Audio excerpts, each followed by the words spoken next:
Hola, ¿qué tal? Soy Mariano Ramborger. Esta es la clase 2 del espacio de prácticos de la práctica métodos psicofisiológicos y su tema es el paper o artículo científico. ¿Qué es un paper? En lugar de dar una definición lo suficientemente amplia para englobar todas sus manifestaciones, la idea de esta clase es mencionar sus características más comunes, más frecuentes y analizarlas para poder llegar a una mejor comprensión de sus partes y sus variantes. Podemos decir que un paper es un artículo presentado en una revista, en una revista científica o un journal, que pasó por un proceso de peer review o revisión. ¿Qué es esto? Cuando uno presenta un artículo, la revista convoca a otros académicos que estén metidos en el tema de ese paper particular, esperemos con suerte, para que lean este trabajo antes de ser publicado, evalúen sus méritos, hagan correcciones y hagan recomendaciones. Esto no sucede solamente una vez, sino que puede ser un proceso en el cual el paper vaya y venga más de una vez, varias veces, entre el autor y los revisores, hasta que finalmente es recomendado para publicación. Este proceso suele ser doble ciego, de modo tal que los reviewers no sepan quién es el autor del paper y el autor del paper o los autores del paper no sepan quiénes son los reviewers, a modo de evitar conflictos de interés. Aunque también hay que considerar el hecho de que como son autores que están metidos en el tema, que están metidos en el campo, puede que, bueno, sepan por leer el trabajo quiénes son los autores. El paper, además, suele reportar un nuevo trabajo teórico o empírico, una nueva investigación, nuevos resultados enmarcados en una investigación preexistente más amplia, o bien puede hacer una recopilación de trabajos que ya existen, analizar sus resultados y sacar conclusiones, que es un trabajo de revisión o review. Que por cierto, ahora que les toque comenzar a hacer la parte del trabajo que consta principalmente del estado del arte, les recomiendo fuertemente buscar el tema que eligieron, buscar un review. ¿Por qué? Porque en cierta forma están haciendo un review, los reviews hacen a una escala más grande lo que ustedes tienen que hacer en la primera parte del trabajo. Tienen un estudio del estado del arte, qué se sabe de un tema, cuáles son los vacíos de conocimiento, qué es lo que no se sabe del tema también. Entonces del review pueden sacar no solamente papers del tema, sino que ya pueden empezar a, sobre todo si es reciente el review, pueden empezar a ver gaps de conocimiento. Es decir, aquello que no se sabe del tema. En cierta forma, el review estaría dándoles una mano enorme con la primera parte del trabajo. Otra característica que se vincula a esto que estaba diciendo es que se apoyan en trabajos preexistentes mediante citas. Citas, citas, citas. El conocimiento nuevo se apoya en trabajos anteriores. Por eso, por ejemplo, cuando entran en Google Scholar, abajo van a ver que dice, abajo la barra de búsqueda, a hombros de gigantes. Más de esto en breve. Y finalmente es que siguen un estilo estandarizado de escritura y presentación de datos. A esto me refería cuando les dije en la clase anterior que el paper como formato, como género, tiene una estructura propia muy característica. Siguen un estilo. Parte de ese estilo, más allá del estilo de escritura académica que siguen, es que tienen ciertas secciones que se repiten en la gran mayoría de los artículos científicos. Vamos a verlos en esta clase. Algunas van a ser más obvias que otras. Las primeras son el título y los autores. No hay mucho que decir de esto, excepto que los títulos en los artículos científicos suelen seguir dos grandes tendencias, con una cierta tercera opción en el medio. Suelen ser o artículos bien descriptivos de lo que trae el trabajo, títulos más marketineros, con juegos de palabras o similares que llaman la atención. Y la opción intermedia, por supuesto, es empezar con ese título ingenioso y seguir con una especie de título descriptivo. Lo importante es que un buen título debería hacer todas estas cosas. Informar sobre el contenido del paper, captar la atención del lector y incluir palabras clave que faciliten su búsqueda. Esto último, en cierta forma, es subsanado por la existencia de algo que llaman keywords o palabras claves, que son incluidas tanto en el cuerpo del paper, bueno, no en el cuerpo, digamos, dentro del paper, como son provistas al journal para su indexado y que sean más fáciles de encontrar por motores de búsqueda. De la sección de autores no se tiene que decir mucho, excepto que se suele mencionar la afiliación, se tiene que mencionar la afiliación de los mismos, a qué institutos pertenecen. Una sección un poco menos obvia es el abstract. El abstract es una suerte de resumen en la que la totalidad del trabajo está condensada en X cantidad de caracteres. ¿Cuánto es el máximo de esos caracteres? Bueno, varía mucho de revista a revista. Pero imaginen un rango entre 100 y 500 palabras. ¿Qué tiene que contener el abstract? Bueno, el abstract tiene que ser un resumen breve de los puntos más importantes del trabajo. No se suele incluir casi, digamos, información en el trasfondo del trabajo, trabajos anteriores y objetivos del trabajo. En los casos en que es muy importante, sí. O en el caso también de que nos den el máximo número de caracteres. La idea del abstract es que una persona que está escaneando o leyendo, quizás entre muchos papers de este mismo tema, pueda decidir, leyendo solamente esta parte, si, bueno, leer el resto del paper o no. En ese sentido, el abstract sigue una función informativa, pero también una función marketingera. Sin el lujo de poder ser marketingera como puede ser, por ejemplo, un buen título. Tiene que ser conciso, tiene que tener información relevante. Tiene que servir como, bueno, un resumen del paper. Otra cosa que tiene que hacer es describir el trabajo que se realizó. ¿Qué se hizo en el paper? Principales técnicas utilizadas, principales inventarios utilizados y las tareas realizadas. También tiene que presentar los principales resultados que se obtuvieron y si fueron significativos. Esto es, de vuelta, no son todos los resultados que se encontraron en el trabajo. Nada más los principales y si fueron significativos. Y principalmente aquellos que están relacionados a la hipótesis o las hipótesis centrales del trabajo. Finalmente suele tener una oración, a lo sumo 2, que remarca la importancia de lo que se aprendió con este trabajo. La importancia del aporte que hace. El abstract por lo general es la última parte que se escribe. Porque para hacerla, bueno, necesitan tener todo el resto del trabajo hecho. También es la primera parte y muchas veces la última que van a leer buena parte de sus lectores. Bueno, en realidad, si no leen el resto del paper, no sabría decir si son sus lectores. Pero esto voy con que el paper, con el abstract, tiene que ser atractivo, tiene que estar bien hecho. Porque puede decidir si los van a seguir leyendo o no, y eso va a repercutir si eventualmente los va a citar o no. Debajo están las palabras claves, que es lo que les mencionaba en la sección anterior. Luego pasamos a la parte de introducción, que es la que está más íntimamente ligada a lo que es la primera parte del trabajo práctico de la materia. En la introducción lo que se va a hacer es describir el estado del arte del tema que ustedes eligieron. Esto tiene dos objetivos principales. Por un lado, la idea es que el paper, o que cada paper sea un trabajo autocontenido. Es decir, que una persona que no está muy metida en el tema, que no tiene todos los conocimientos de este tema, del que trata su trabajo, pueda comprender las tareas que realizaron, por qué las realizaron, y la relevancia de los resultados obtenidos solamente leyendo su paper.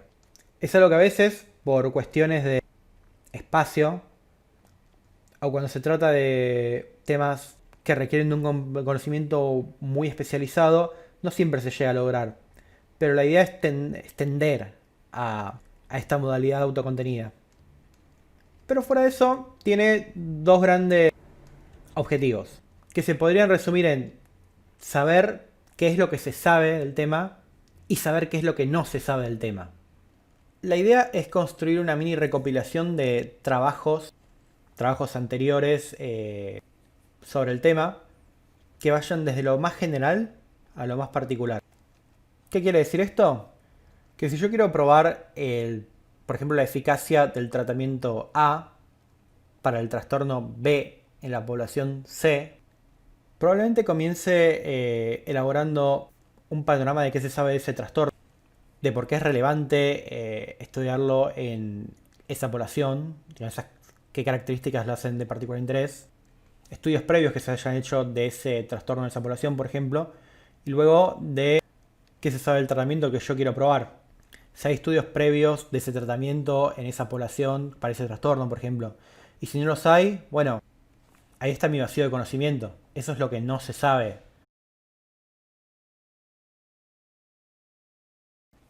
Y lo que mi investigación pretende aportar de nuevo, por así decirlo. La idea es armar un recorrido lógico que culmine con el vacío de conocimiento que pretendemos llenar. También es pertinente en esta sección mencionar las hipótesis del trabajo, que elaboramos en base a lo que aprendimos, bueno, haciendo el estado del arte. Cómo esperamos que el fenómeno se comporte ante nuestras manipulaciones experimentales, de acuerdo a lo que aprendimos al leer estudios previos. Fundamental, citas, citas, citas en esta parte. Toda oración, toda idea que no esté enunciando algo inmediatamente obvio, tiene que ser respaldada por citas de un estudio previo. Esto es fundamental, porque evita que nos basemos en sesgos personales, en lo que nos parece, y nos lleva a basarnos en evidencia de trabajos previos. Además tiene la ventaja adicional de que esto culmina en que en realidad tenemos que escribir menos de lo que normalmente deberíamos escribir si tenemos que explicarle todo al lector. De esta manera, si uno quiere citar un trabajo anterior, no hace falta una enorme cita textual, nada más tiene que parafrasear lo que queremos rescatar de un estudio anterior, dejar la cita y si el lector quiere entonces puede seguir la cita y leerlo del autor original. Cosa importante, no me ponga citas textuales, por favor. Siempre paráfrasis. Luego pasamos a la sección de métodos. Una idea central del paper y la ciencia en general es la idea de replicabilidad. La idea es que en el paper yo detalle las cosas que hice, los procedimientos que tomé, los tests que tomé, las formas de controlar variables que tuve, de manera tal que si un investigador en cualquier otra parte del mundo, al menos asumiendo que los resultados que obtuve no pueden explicarse fuertemente por variables culturales, pueda replicar mi estudio. Por eso en la sección de métodos tengo que detallar bien los procedimientos experimentales que tomé. Esto incluye los detalles de la muestra y también cómo se la obtuvo, incluso cómo se la contactó, los materiales, los aparatos, los test utilizados. Si usamos un test novedoso o un artefacto o aparato especialmente hecho para este experimento, hay que ser extra descriptivo. Fotos, diagramas, ahí pueden explayarse todo lo que quieran. También los procedimientos utilizados, los controles tomados, cómo fueron obtenidos los datos, cómo se llevó a cabo el experimento, las variables que se tuvieron en cuenta y sus niveles. Así como posibles variables intervinientes y de vuelta cómo fueron controladas. Luego pasamos a la sección de resultados. Hay que hacer una aclaración en esta sección. Acá van a detallarse los resultados obtenidos, pero, y subrayo, no es el lugar para interpretar los resultados. Eso pasa en la discusión. Acá sencillamente se presentan los resultados, apoyen o no apoyen las hipótesis del trabajo, signifiquen lo que signifiquen, o incluso si no significan nada, si no se encontraron resultados significativos. Acá van los resultados y los resultados de los estadísticos utilizados para analizar los resultados. Si hay gráficos y tablas, es una parte realmente esencial de esta sección, porque les recuerdo que tenemos un espacio acotado para trabajar con el paper. Antiguamente venía en revistas físicas y el espacio era todavía más acotado. Ahora con la digitalización del formato, esto no es tan extremo como solía ser, pero de todas maneras los gráficos y las tablas son una excelente forma de transmitir información y puede que ahora en este momento cuando ustedes lean papers no entiendan los gráficos. Leer gráficos es una habilidad que se entrena y la idea es que a lo largo del cuatrimestre sean entrenados en esta tarea. Practiquen. No vayan inmediatamente a la sección de discusión para ver qué es lo que está sucediendo porque, les recuerdo, la sección de discusión ya tiene una interpretación de los autores. Intenten, hagan el esfuerzo, lean esta sección por su cuenta antes. Por otra parte, y si bien los gráficos son esenciales, no implica que no haya que hacer una presentación verbal de los resultados. Eso también tiene que figurar en el texto. Otra cosa, las figuras suelen tener lo que se considera lo que se llama un pie de figura. que, como vemos en la imagen ahí, facilita su interpretación. Discusión. La discusión es el lugar donde, ya con los resultados planteados en la sección previa, se les va a dar un sentido. Se van a establecer relaciones con la hipótesis o las preguntas originales. Ustedes se preguntarán por qué se llama discusión y no conclusión. Bueno, precisamente porque la idea de, digamos, no se hace ciencia en el vacío. La ciencia se hace en comunidad. Por un lado, estando a hombros de gigantes, por así decirlo, y basándose en trabajos previos. Por otro, liberando estos resultados, poniéndolos en discusión con el resto de la comunidad científica. Entonces, en ese sentido, es en esta sección donde se ve qué es lo que los resultados significan en cierta forma, qué sentido tienen, qué relevancia tienen y cómo se relacionan con las hipótesis y los objetivos del trabajo. En esta sección vuelve bastante las citas para apoyarnos o demarcarnos de lo que encontraron en estudios anteriores.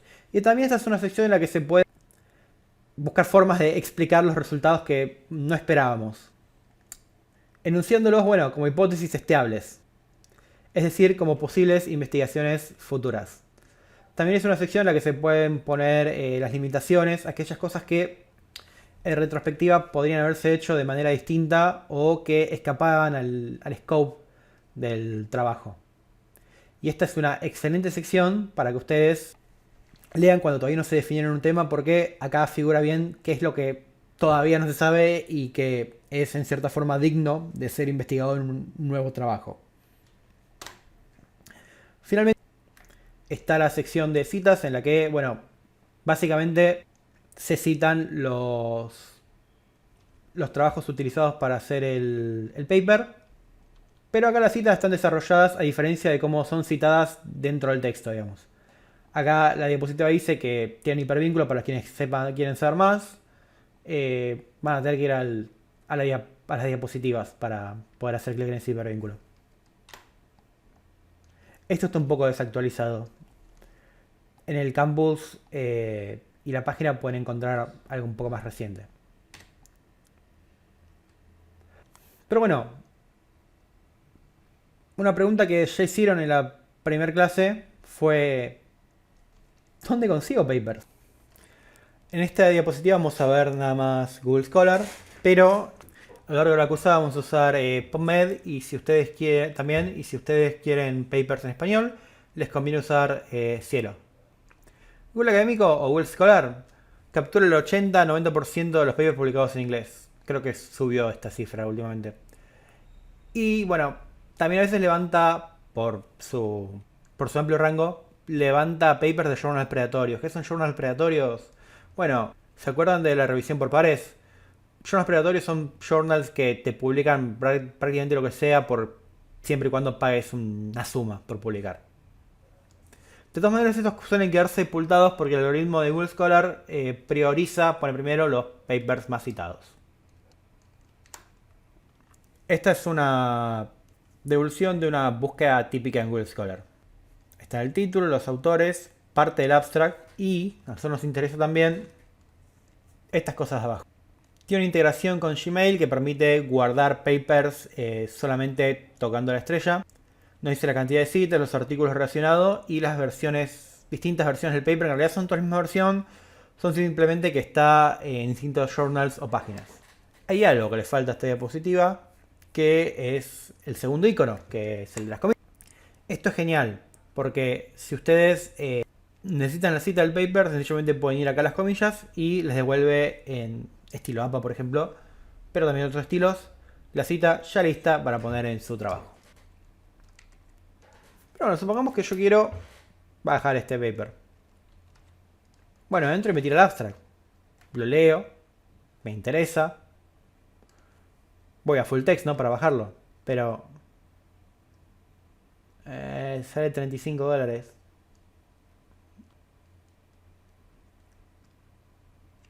Por ejemplo, este paper, si nosotros hiciéramos clic en su título, nos llevaría a un journal en el que tiene un paywall.